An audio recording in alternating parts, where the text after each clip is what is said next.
Hi, I'm Stephen Jarvi. I'm the Associate Conductor of the Kansas City Symphony, and we've just gotten out of our first day of rehearsals for our classical series, which opens this weekend with soloist Hilary Hahn, and I'm about to sit down with our music director, Michael Stern, for our Symphony Minute. So we just got out of our first afternoon of rehearsals here for our classical series, which opens this weekend.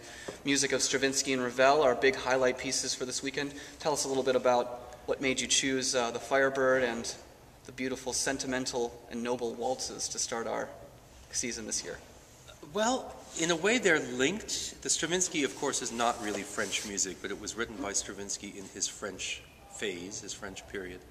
Sort of part of the great trilogy of the Rite of Spring, Firebird, and Petrushka ballets.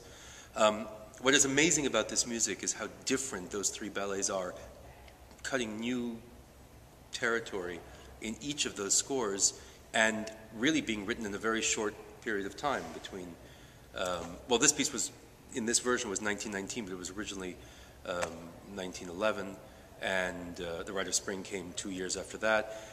So Petrushka, Firebird, and Rite of Spring are all linked, and the degree of invention and of dramatic tension, of storytelling, but of sheer imagination and exploitation of the orchestra is something so vivid and so fantastic that it is not a wonder that this piece has become such a staple of the repertoire.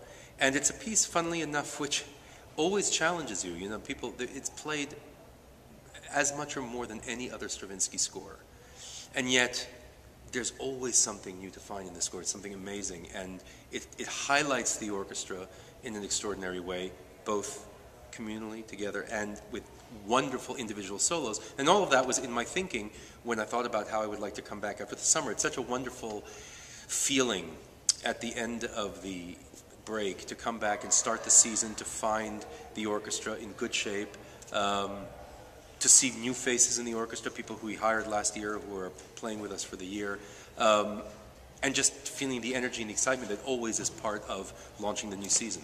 So that was a little bit in my mind. And then the idea of Ravel and Stravinsky, they are of the same generation. They were writing, and living in Paris around the same time. And the Valses Nobles et Sentimentales are such wondrously beautiful things, originally for piano, but orchestrated so masterfully, and with this sense of longing and sort of ineffable inner feeling that it surprised me that the orchestra had not played them in a very, very long time. I mean, more than a decade and a half, I think. So I was very pleased to be able to put those two things on the program, especially in the context of the Sibelius Concerto, which is a completely different animal. But those pieces fit very well together, and unlike the Stravinsky, which is one of the most played works of Stravinsky, the Ravel, I find, is not represented enough on concert programs. There are other pieces by Ravel which are much more commonly played, and it was wonderful to be able to present such a masterpiece that is not so often heard. Yeah, definitely come and check out these pieces by Ravel, which you very rarely hear. Tell us a little bit about the story of the Firebird. The story of the Firebird, the suite doesn't quite tell the story, but the Firebird has magical properties, and Ivan uses the feather of the Firebird to free. I mean, there's a lot of our hero Ivan. Our hero Ivan, who wants to wed his love, Tsarevna, I think is her name.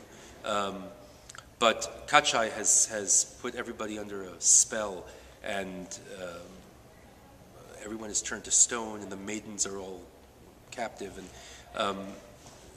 there's a mad chase scene where Kachai runs around and everybody is in a panic. The famous infernal dance. The famous infernal dance. And then because after the dance that Ivan had liberated the Firebird gave him one feather and said, well, you can summon me and I will come back and help, which is what he does. And with the help of the Firebird, he defeats Kachai. He exhausts him in this infernal dance and lulls him to sleep, and then is able to destroy him because his soul is kept. The legend of Kachai is that he will live forever because his soul is protected in the egg. And as long as that, his soul, the evil soul, is protected away from the body will live forever. And Ivan manages to destroy Kachai. And so then the maidens are liberated and everyone is awakened from a stone state. Not a stoned state, but a stony state. And he is able to marry his princess. So there is a great jubilation at the end, and there's this wonderful chorale, one of the most famous parts of the piece, which if you don't feel something when that is played, you're not breathing. Yeah. It's one of the great build-up moments in all the music. So it's a wonderful concert ending, but it's also a wonderful season beginner. So we're very happy to play it. A great way to start. We hope you join us this weekend.